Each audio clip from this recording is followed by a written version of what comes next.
Okay, we now welcome on a very, very, very, very special guest. It is two-time Super Bowl champion, Eli Manning, in studio. You're doing a really fun thing with King's Hawaiian this football season. So we got you. I think you're serving us lunch today. I am serving you lunch. Yeah. So I saw the whole tailgate out there.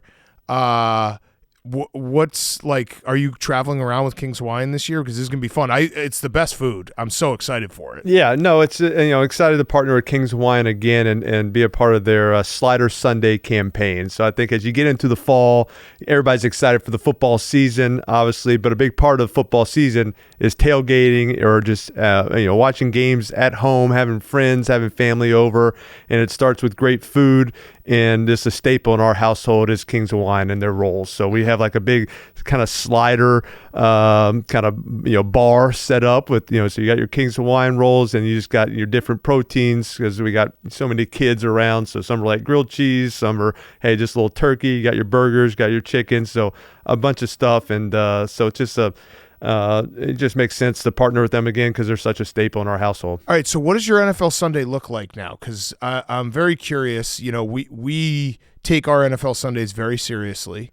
The amount of food we eat, the amount of games we watch. Are you able to lock into every game, or are you, got an eye on it, and then the kids, and then? Yeah, so the Sundays. I guess we usually go to the Giants home games. So the first 2 weeks this year they're on the road. So I'm kind of looking at my Sundays coming up, and I got kids that play a lot of sports. So we got some flag football in the morning. We got some hockey in the morning. So kind of get that stuff in, and then we're kind of usually done by around 1 o'clock where, you're home and it's, kind of having friends and family over, watching the Giants game, watching, all the other games and dialed in. So have a big spread of food and just kind of take it in. So I think that's kind of the new tradition that I didn't get to do for a long time. Obviously, was playing on Sundays, and but growing up, used to go to Saints games. But the away games, it's weird. You kind of look forward to the away games when the Giants are away, because then you get to hang at the house and like kind of create your own little party and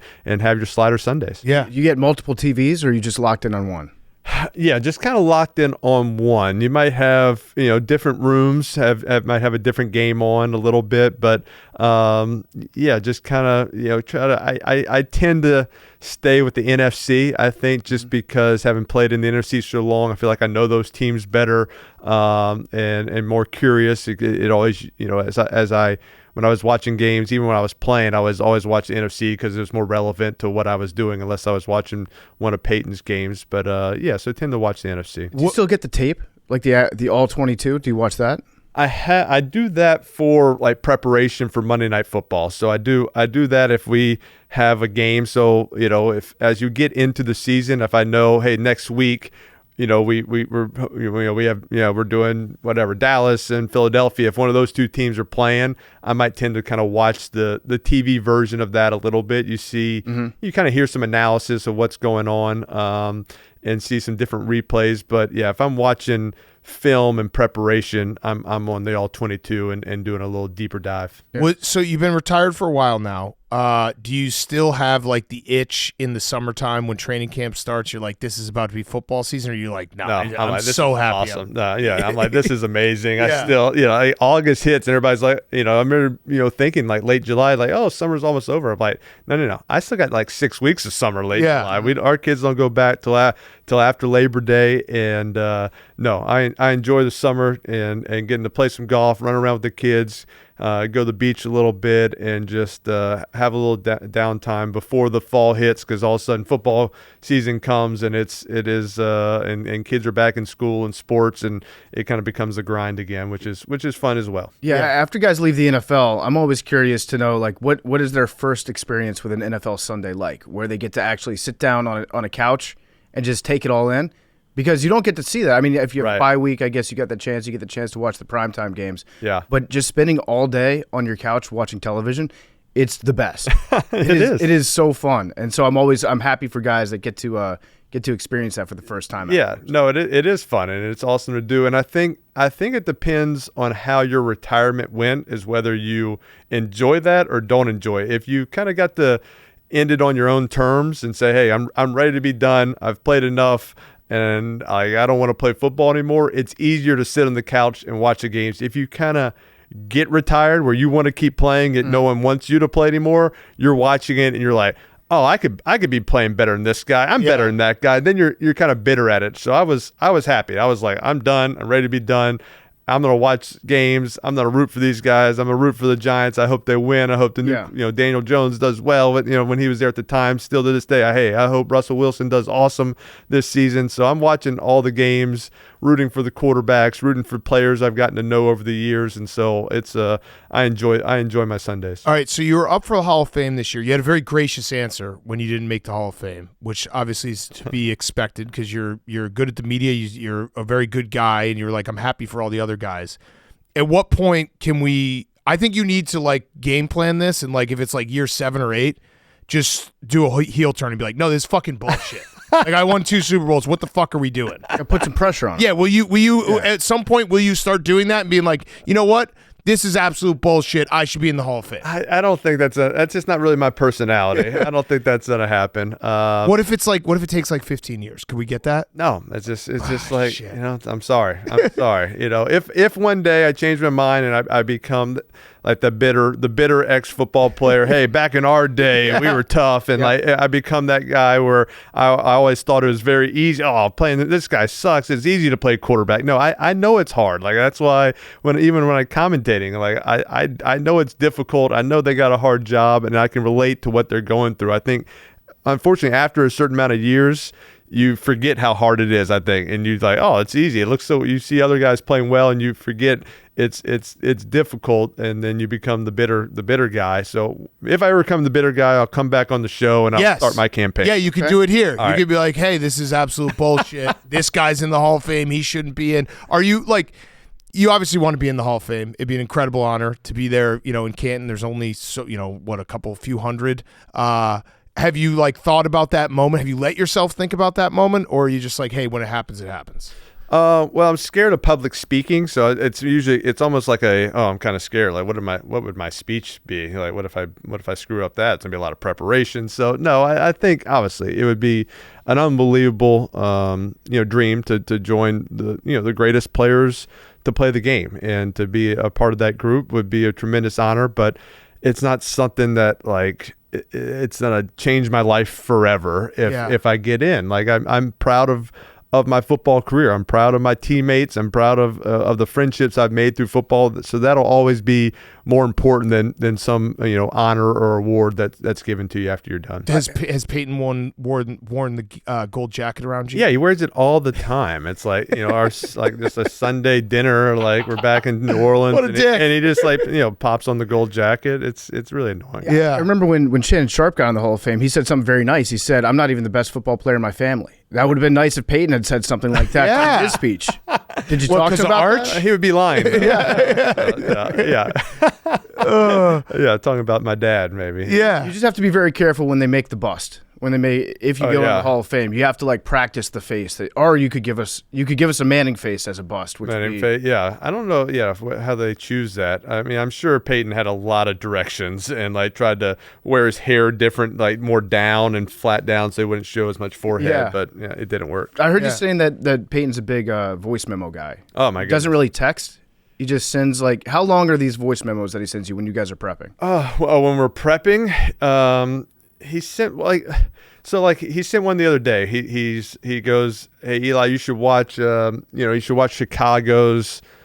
He sent me a text saying you should watch Chicago's first preseason game. I'll send a little voice memo on the plays, and he went through every single play that Caleb Williams ran and gave like a memo on it. I'm like, that's not really the point. You don't have to give me every single play. Why would I even watch it now? Like give me a little recap or something. So it's like that one. I mean, Caleb Williams only played a few series, so it was like 10 minutes. I was like, it'd be faster for me to just go watch the game than listen to your voice memos sometimes. But he's left me 35-minute voice memos before. What's the completion percentage on your listening to the voice memo? Well, that's when he started. I think he started realizing, like, I'm not listening to the whole thing. No way would you ever listen. Because I would have a response. He's like, wait, didn't you know, or I'd repeat something he said or maybe contradict something he said without knowing it. He's like, wait, didn't you listen to my whole voicemail? I'm like, yeah, I made it through like 7 or 8 minutes. He's like, no, it was 35 minutes long. I'm like, I need the cliff notes of your voice memo, which we actually started doing. Someone started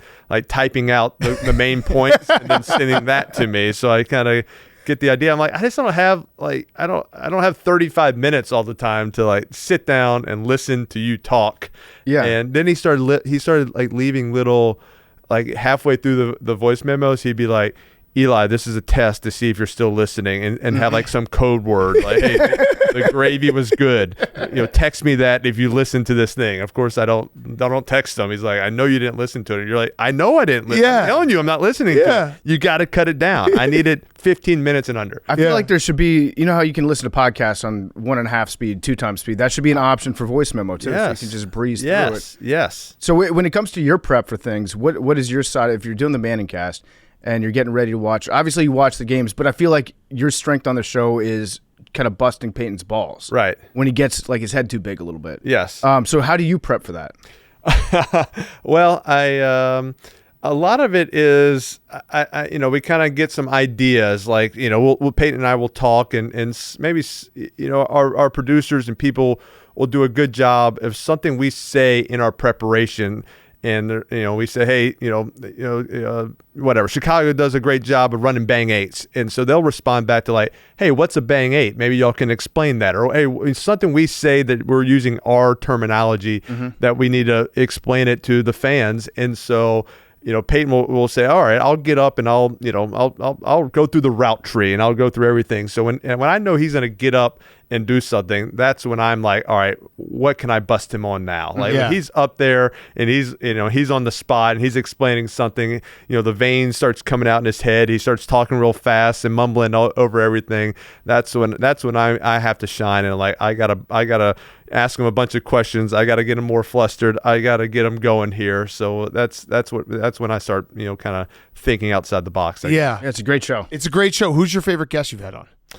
I gotta go Snoop Dogg. I mean, you know, I mean, obviously just a legend in Snoop Dogg. You know, he had a fog machine, I think, in his room. That's because what it was definitely a fog machine. Yeah, it was definitely a fog machine. He was snacking on stuff, and he gave me a Death Row Records gold chain. It was my birthday. He offered to me on the show. He sent it to me. I got it the next week. So, you know, I like getting gifts. I mean, obviously, seems like y'all get a lot of gifts in here, and y'all put them up. So. Yeah.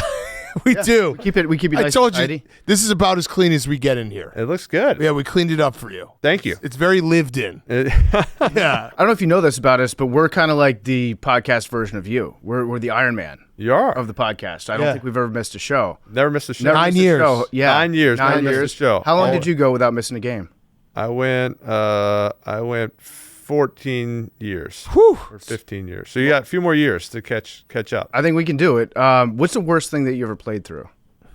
Ooh, well, I'd say there is a tie. There was a tie. I separated my right shoulder week 1 versus Dallas in 07 season. So, like, as a quarterback, throwing with a separated shoulder does not feel good. And then I ruptured my plantar fascia in my foot 1 year. So the most painful thing was the cortisone shot that I got through my heel. They went in through the heel and then put the needle all the way into the middle of my foot where your plantar fascia is. That was the worst pain I've ever been in my life. So Yeah. I mean, a cortisone shot it's a big needle. They're like, we're gonna put this through your heel and then get into the middle of your foot. I'm like, I don't get it. You gotta explain that again one more time. So that was tough. How did you weigh that as you're in the middle of the streak where obviously it's important to you to be dependable to your teammates, right? Like you want to be there. You want to be known as a guy that if you call my number, I'm going to be ready for you on Sunday. But then you also have to weigh that with, hey, I have a separated shoulder. Maybe I'm not the best quarterback on the team right now. Right. And I think that's kind of what, like that week, I didn't practice Wednesday or Thursday. So Friday was my first day of throwing and practicing. And you just kind of feel it out on that day. It's like, hey, can I make these throws? And am I going to be able to help the team, or am I going to be a liability and put us in a bad situation? So I think that's the idea.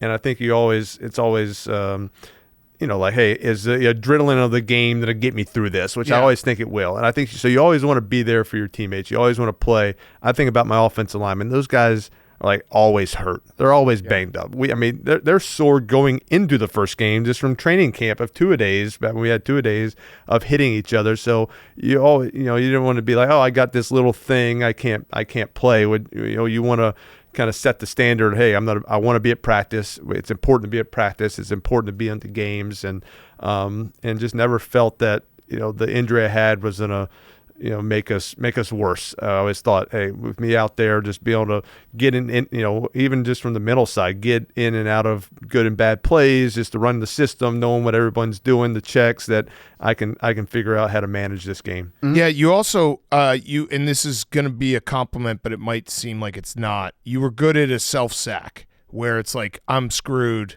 Maybe I won't just get killed here. Right. I'll just go down. Do you have a favorite self-sack where you're like, man, I'm happy I went down there? Yeah, there's a couple. It wasn't a self-sack, but in that same, I remember we're playing in Philadelphia. We're at the 1-yard line, and it's 3rd or 4th down, and this is early on. This is maybe 05, 06.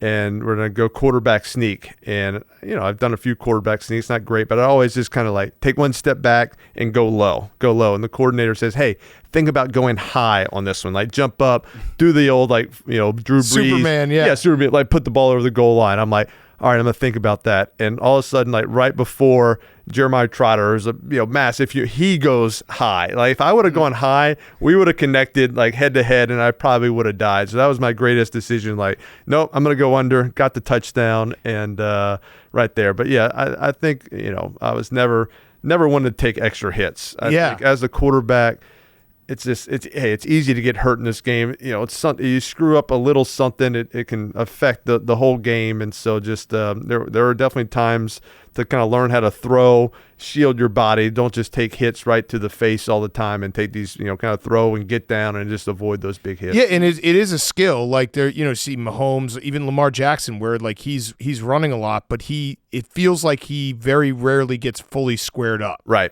And it's like he's got that skill of like, hey, I'm either going to get out of bounds or go down, or, get skinny here to make sure that I can keep playing. Guys even used to make fun of me because of the way I slid. Even when I slid, I would slide and I would like turn, and so my back was like to the players. So I would turn to the side and they're like, why do you slide like that? Why don't you just slide like a normal slide in the second base, like chest up? I'm like, because if someone wants to come and just hit me head to head, and like that's the worst hit when you're sliding your chest up and someone just dives at you. Trevor Lawrence hits your head, head back. I'm like, it's not worth me getting knocked out of the game. Even though I'm giving myself up, they can still hit me. They could get a 15-yard penalty, and I'm knocked into next week. So that's why I'm not taking I'm not going to put myself out there just to get rocked. And because of that, hey, I never took that hit to miss a game or get knocked out. Yeah, I do think that's when you see not even a hard hit, but just a light hit if a quarterback is sliding on their back that just glances off the forehead, bounces back into the turf. Yeah, and you hit the back of your head, and you're concussed and you're out. Yeah, I always thought that there's like an art to falling.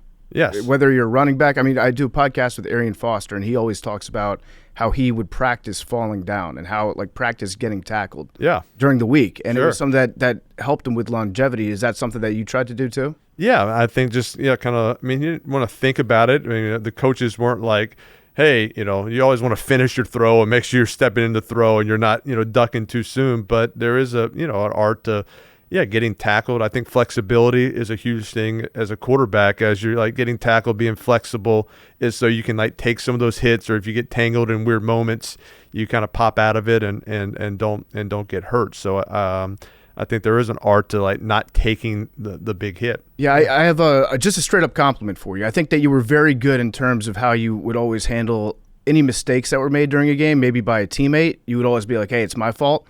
And I feel like that's something that we tell quarterbacks to do all the time, which is like, if there's an interception, that's your responsibility. You have to say, like, that's my fault. But the reality is a lot of times it's not the quarterback's fault, but you have to say it out loud. Did you have somebody that you could talk to and be like, hey, that wasn't my fault. Just so you know, like, I didn't fuck that up. He fucked that up. I'm going to have to say that it's my fault, but I want you to know that it wasn't. I think there's a different kind of reality of what is what you say to the media, how they handle that, and then what's said internally with your the coaches in team meetings. Like people know what's going on and what really happened on certain plays. But I think as the quarterback, I just said, hey, I can handle this. I would rather the media be on me than be on my this young receiver, because if his confidence goes down, it might take a while to get back up. It might take him 3 more games before he's fully confident, and he's going to go and have drops, and it's going to lead to more stuff. So hey, let me take the heat, let him get through the media, be fine. And so and now, hey, we have a little trust here. Hey, I got your back, right? Yeah. I got your back. I'm not going to throw you under the bus ever. But you owe me now. Like, you got to start make up a play for me. So I think that's what kind of brings that teamwork. And as a quarterback, hey, you probably get too much credit when things go well, and too much blame when things goes bad. But that's kind of being a part of the position. I would imagine one of the hardest parts of being a quarterback is especially like the young quarterbacks, rookie quarterbacks. You're now the face of the franchise. You have all the eyes on you. You have all the the expectations on you. Was there something that you did when you were a young quarterback that you made a mistake? Maybe it was with the media where you're like, all right, can't do that again, because it's got to be pretty daunting to get drafted and be like, all right, it's yours. This is your franchise. Right. No, it's hard, and especially in New York, I think, and I mean every city, but in New York, there's so many different people coming after you. There's so many different outlets and talk radio shows and newspapers and stories coming out that you have like a bad game, or you have a second bad game, and you're like, oh my God, I'm getting killed here. I want to defend myself a little bit, and defending yourself. Hey, do you accidentally or kind of take a shot at the offensive coordinator or a player, or the O-line didn't block very well, or all of a sudden you do that one time just to like, hey, get away, and your players see that, and you're like, oh shoot, now I've opened up another storm of stuff. And so you learn very quickly, if there are problems, if there are things going on, it's best to bring that up with the group. Like, let's keep this internal instead of going out and solving problems with the media. That is not the answer. Yeah, was there a moment when you were a young quarterback where you're like, all right, I think I'm now the leader of this team? Because it's thrust upon you, right? But it probably is a little unnatural, where it's like you're coming in, it's a locker room of NFL players who all have been playing in the NFL and older guys, and it's like, why would they listen to me just because I got drafted high and I'm the quarterback? Was there that, like, not light bulb, but maybe a light bulb where you're like, all right, I think I have this now. Like, these guys are responding to me. Right. I mean, it's honestly probably like that, not until you're like your third year in as the starter, I think, just because, and it depends a little bit on the organization. But when I got to New York, like, you have Michael Strahan, you have Tiki Barber, like, you had some Shockey, like, you have big personalities, guys that had been to Pro Bowls, they'd been in Super Bowls, they're future Hall of Famers, and it takes a while for you to earn their respect, and to for them to see, hey, this kid's working his tail off, he's doing all the right work, he's taking hits, he's taking blame when he doesn't have to. Like, it takes all that time for you to really, kind of earn their respect, where you can be a voice, where you can tell them if they're not doing something wrong, or if they're not doing something right, or they got to pick up their game. When you can tell your 10-year veteran Amani Toomer, hey, that wasn't the right route. Hey, you got to be better at this. It just takes time for it to be your team, where you think you know the offense well enough, you know the game well enough, where you're very confident that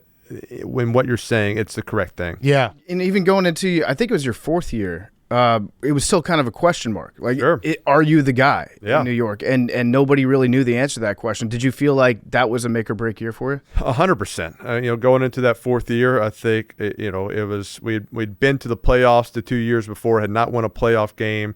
And, Coach Coughlin, they were kind of after his head a little bit. They're after it. We were a tandem. It's like, hey, are these two guys the right people to run this organization that 4th year? And we lost our first 2 games of the season. We then went on a little win streak, went to another losing streak, but made the playoffs, obviously made the run and answered the question. But, if we play that first that first playoff game in Tampa and we lose that game, like who knows what happens? Like who knows if they say like, boom, fire Coughlin, get rid of me and move on. It's like this game is it's hard, it's tough, and things could have changed very differently and it had a completely different outcome over maybe a few games. Yeah. Did you ever think about playing somewhere else? No, never thought of it. Like my last year when I knew my time with the Giants was going to be over, and maybe thought about it for 15 minutes in this, and I'm just like, well, where am I going to go? Like I'm going to end up in Cleveland, and it's like I'm moving my whole family there. Like why am I playing? Just to get another paycheck, or am I really thinking I can go somewhere and win a championship? And I'm just like, I don't think I can play at the level I need to play, and I don't think I can go to a place that's surrounded with enough talent to get us to a championship or get to the playoffs and maybe make a run. So I said, I love my time in New York after, so many teammates that I had that went to other places, and they always say, hey, it's just different here. I can't explain it exactly, but it's just different on the culture of it. And I never wanted to experience that. Maybe go to the Chargers for 1 year. That would have been hilarious. That would have gone well. Yeah. I don't think they were in the mix to bring me in. When you're making that decision, what was the thing that, like, if you're honest about yourself at the end of your career, you're like, is it the arm strength? What goes that, like, is frustrating? Because I'm sure you're like, man, I used to be able to do this, and now I can't do it. I think just being able to, like, escape and move in the pocket, you just move you lose those fast twitch reflexes, and so you just can't, like, extend plays just a little bit longer to let that guy open up in the next window. So instead of doing that, you're probably like, all right, I got to get the ball out faster. Like I can't extend plays. I can't break pockets. So instead of, hey, I can roll out, or I can move in the pocket and drift up and then make this throw, I'm just like, well, I don't have time. I'll take the underneath stuff. So, I mean, if things are wide open down the field, you take it, you can do all those things. It's just the broken plays, which, probably account for like 30 or 40% of most passing plays are you moving around, having to dodge someone, adjust, hold the ball a little bit longer, and you kind of lose that ability. Yeah. Your nephew Arch at Texas, I saw a story. I think it was Seth Wickersham said that Peyton gives him a lot of like football advice, X's and O's, and you give him a lot of life advice. And one of your life advices to him was never take a picture with a beer in your hand. Right. I mean, the picture of you drunk is very funny. I mean, that's a great good, picture. like, it's a great picture. That's a classic. I think I heard the story that you're like, you never know when you're going to blink, but right. You were also drunk in that picture. Right, drunk and blink. That's a bad combo. It's a bad combo. It's a good advice though, because if you do have a drink in your hand, people just assume you're bombed. I even said it. Don't ever even take a picture if you're like in a bar and there's just drinks around. Right. You don't even have to have it in your hand. Like never take it in your hand. But and it's more. And it's like almost like a built-in excuse to not take pictures. And right. I used to say team rules. We're not allowed to take pictures where alcohol is served. Team rules, which is not a team rule, but like people buy it. I still use it to this day. I'm like, team rules in a bar, can't take a picture. They're like, you're on a team? I'm like, well, it's just a good, So you still do that today? Sometimes it's just, it's more just the situation that I'm in. Like you shouldn't always have to take a picture with anyone that asks. Hey, if I'm walking down the street and a kid asks her for a picture, 1,000% then I take it. But if I'm at a restaurant or I'm at a bar or hanging out with friends and like I'm in the moment, and almost in a sense, because if anyone sees you taking one picture, it's like, oh, hey, there's Eli, he's taking pictures. Mm-hmm. And it just ruins, it makes it awkward for you, it makes it awkward for the people you're hanging with, and it just kind of ruins like the mood of what you're doing. And so I think for Arch, just kind of it's like awkward for his teammates if he's having to take a bunch of pictures and they're just sitting there or buddies. So I'm like, this is kind of your excuse or your way to get out of that moment and kind of just kind of shut it down before it gets to be a problem. That's a really good cheat code. Yeah. Has he asked for more life advice? Have you given him more like, hey, here's how to navigate the whirlwind of quarterbacking? I think it's more just as things come up. Like I'm not texting him every day like life advice of the day. Right. Do this. It's more just when I see him. When I see him around, when he comes to our football camp, or if see him over the summer or something, and we're just chatting, and I kind of just ask how things are going, how's it walking to class, how's it the social life, how's everything going on at Texas, and just kind of talk about things that I dealt with, and obviously it's very different when I was in college to when he's in college now. There were no cell phones, right? There were those things you didn't have to worry about, and social media and this and that, but I think he's got a good handle on things. He's he works hard at what he's doing. He's pretty laid back on what people might be saying about him or this or that, and doesn't read into it or get into it. So I think he's handled it very well. How many more Mannings do we have to be prepared for? Because we need to I think we need to have a update of hey, just so you know, Arch, and then there's gonna be a couple more. Well, yeah, you guys never end. You never end. We got Peyton's son Marshall's. He's in 8th grade. Okay, he's playing quarterback. Okay, so, no pressure on him. No pressure. No pressure at all. But I'm not putting any pressure on him. But do we have to be prepared for maybe 1 or 2 more Mannings? Yeah, and then I guess you skip down some girls and it goes down to my son Charlie, who's 6, and and so he's playing playing some flag football. We got 1st grade flag football coming up, boys. Yeah. So get ready. The name Marshall Manning, that's 2 Heismans guaranteed. that is a Heisman name. Yeah, 100%. No. Do you ever get mad that Arch is so fast? Yes, I was like, what? Why? It's bullshit. What happened? Mannings aren't supposed it skips it skips a generation. I guess I don't know what's going on. Where did the speed come from? And he's got big quads and legs. I'm like, I have skinny bird legs, and now he's running like a 4.3 out there, and I'm Peyton ran a 5.3 I think his senior year, so I'm just a little bit faster than Peyton. How would you rate his Manning face? Is it coming along nicely? Yeah, I think it is coming around. Nice. I assume that's a tip you give him too. Hey, if there's a bad play or something, make sure your mouth is a little open on the sideline. It's a little open. The eyes are kind of a little squinted and little kind of he it looks hungover a lot. So that was also a big part of the don't take any pictures in a bar. You always look hungover. So. You're a Manning. Yeah. You gotta be prepared for that. One of the things I love is when you have a guest like Belichick and he gets real nerdy about something about football that I've never even thought about. Right. Once in my life. From the quarterback position, is there something that we don't talk about in the media that you care very, whether it's how to hold the ball when you're handing it off, or what part of the center's butt you got to put your wrist in? What's something that you guys think about a lot that maybe we don't see at all? Well, I think just as you get up to the line of scrimmage, and as you go through your dummy cadence and stuff, hey, I want to go through a dummy cadence to see what the defense is doing. I think they don't look at it enough. You can tell. A lot of times I can tell how fast his cadence is, how his hands are, how his feet are, whether they're going to snap it or not. And so I think they're just kind of going through the motions of doing it rather than really trying to get the defense to jump offside. So I think there's an art of kind of making your decoy and your real thing look exactly the same. And I think you do it with your snap count. I think you do it with your handoffs and your play action. I think you whether it's a run, whether it's a pass, all your little kind of habits or whatnot have to match. I remember they did a study and they said the guys, they said anytime you lick just your right hand, it's a run when you're in the shotgun. If you lick right and left, it's a pass. And I was like, oh, people could be doing that. So then I started looking both and doing some, looking not. It's got to make it more random. Have you done a hard count recently? We had Andrew Luck on the show, and he gave us a hard count, and it was actually a thing of beauty. It was wonderful to listen to. Yeah, you want a hard count? Yeah. Would you mind? All right, we'll do.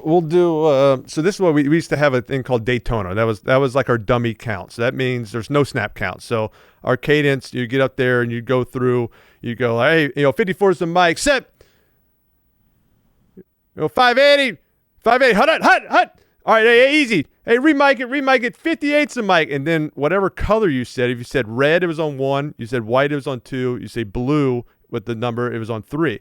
So after you do a dummy cadence already, and then you get up there, hey, remike it. 54's the mic. Blue 80, hut.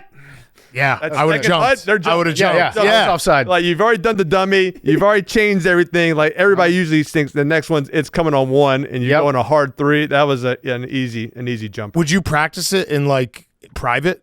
Oh yeah. Yeah. Just like in front of the mirror? 1,000%. 1,000% under the mirror, where your hands are. And it's like, you can't do too much with your hands. They'll call you. If you move your hands too much, even in shotgun, you can do it.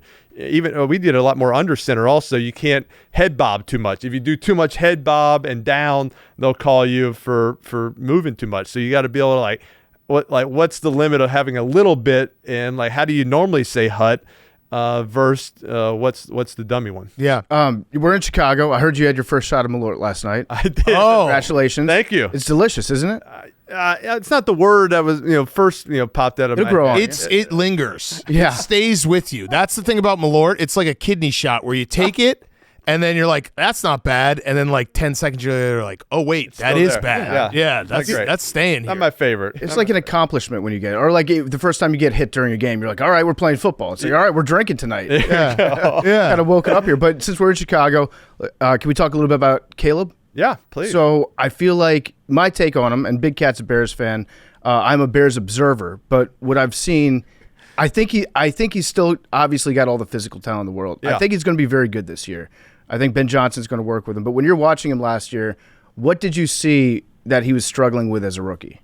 I think as a rookie, the hardest thing is to know, like when how quickly can I get through my progressions? Like I know like all week we ran this play, we wanted to throw this deep over route, and we practiced it twice.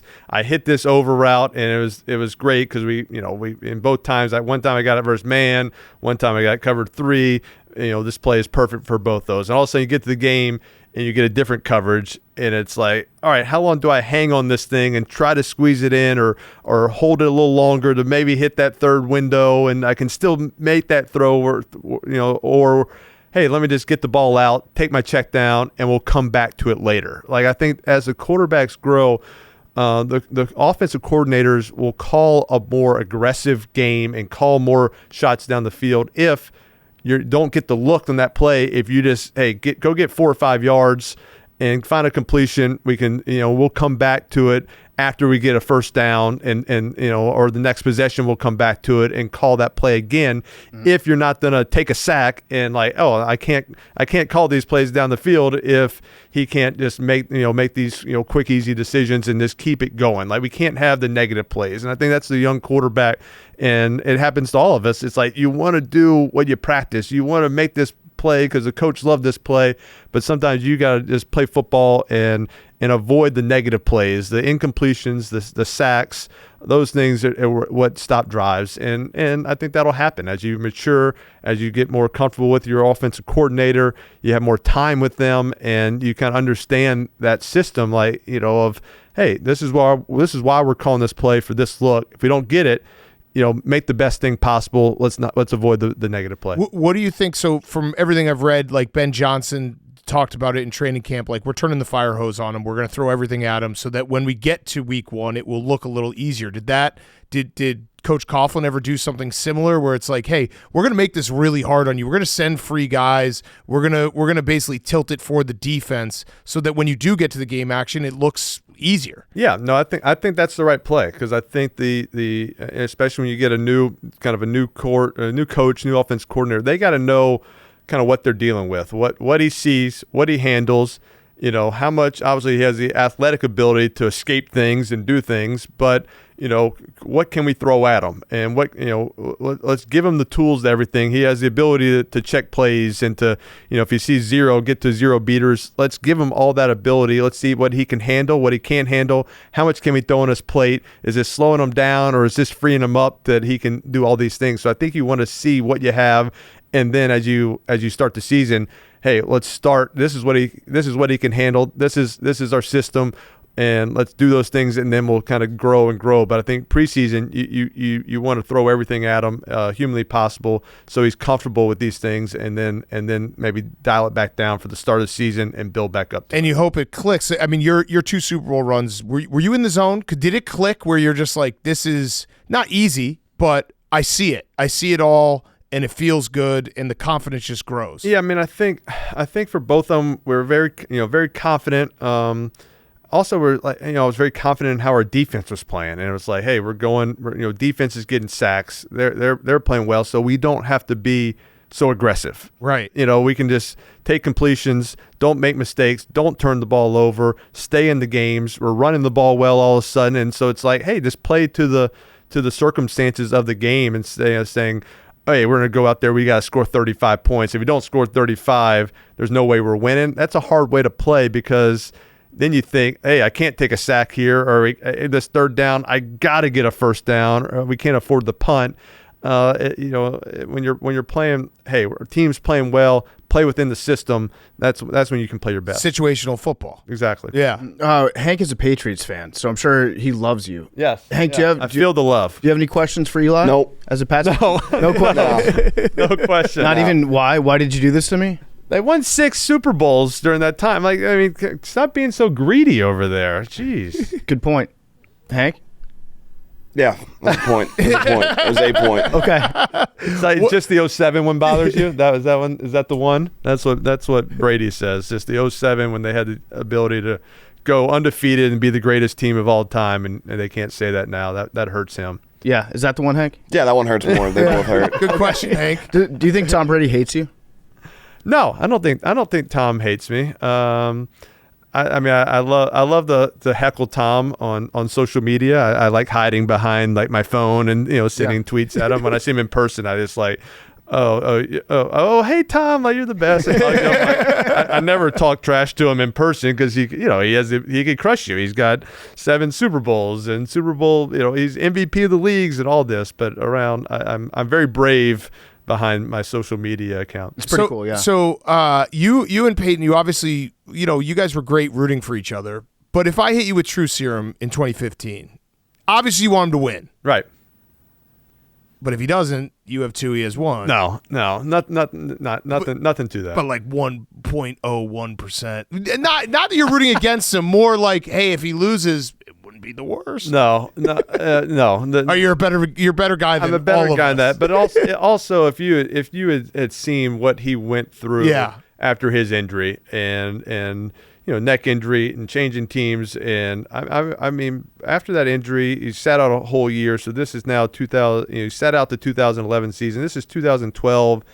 I remember we were back in New Orleans. It was like Mardi Gras, and he's like, "Hey, come out and throw with me. I just want you to see something." And he was throwing, and I was like, "Well, there's 0 chance you can play football. Wow, like you can't throw it. Like you things coming out soft. It doesn't it comes out wobbly and like high. Like you can't rip down on it." And I was like, "That's like so weird." And he's like, "I know." I just like he had no idea like where the ball was like in space, like behind him. He's like, "I can't feel like where it is or what's going on." And I was like, "This is scary." And then for him to like grind it out and work and do the treatments and like kind of learn how to play this new game where he couldn't throw it as far, and to go to Denver and then set the NFL record for touchdowns thrown, I was like, that's the most amazing thing I've ever seen. Like how things could change so much, like in that 6-month period where he went from there's 0 chance you can there's high school, there's like my 13-year-old kids can throw it harder than what you're throwing right now. Yeah, and he just goes and gets MVP. But imagine if you had 2 and he had 1.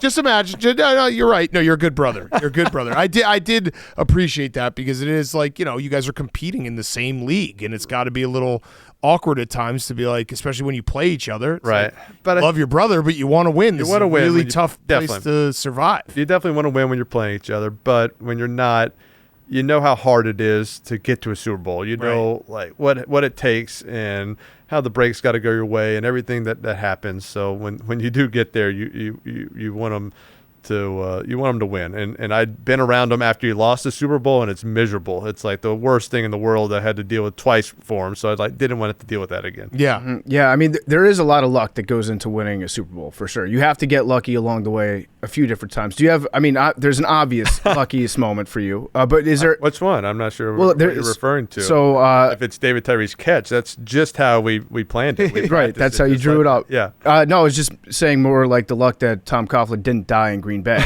when it was that cold. Yeah. I mean, that was a crazy game. That might have been the wildest game of weather football I've ever seen. With his face, I thought he was going to die. Yes. And then to be able to kick field goals in that weather was absolutely insane. Were you concerned for his health during the game? I was. At halftime, we come in and he's going to give our little pregame speech, and I could not listen to one word that he was saying because I was like looking at the trainers. I'm like, we got a frostbite situation on Tom's face. Like, he needs some medical help immediately. This is not good. And then Tynes going in. I mean, misses 2 field goals in regulation, overtime, and then makes the longest one of all to win the game. It was a crazy one.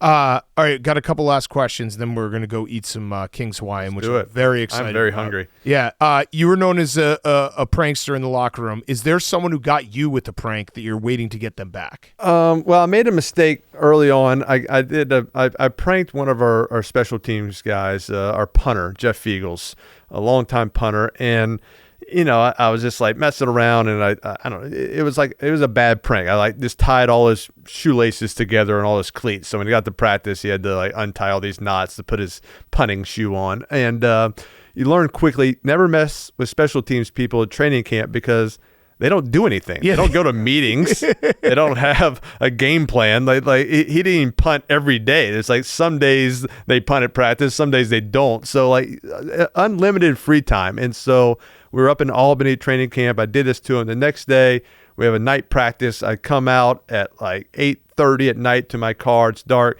And all my tires are flat on my car, and he left me like a little bike pump. It was like basically a bike pump, just to pump it up enough to get it to a gas station. Like, there's no way I could pump it up all the way with this little thing that pumping a tire. And so I'm out there for like an hour pumping my tires up just enough to get it to a gas station to do the real deal. Yeah, that's a good lesson. That was a good lesson. Don't do anything. Yeah, special teamers, they're like, be nice to them. Yeah.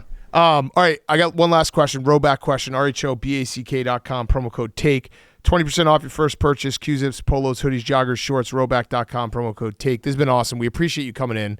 We're excited for some King's Hawaiian. So good. I think you're going to cook with our chef, too. I am. Do you have a Super Bowl pick?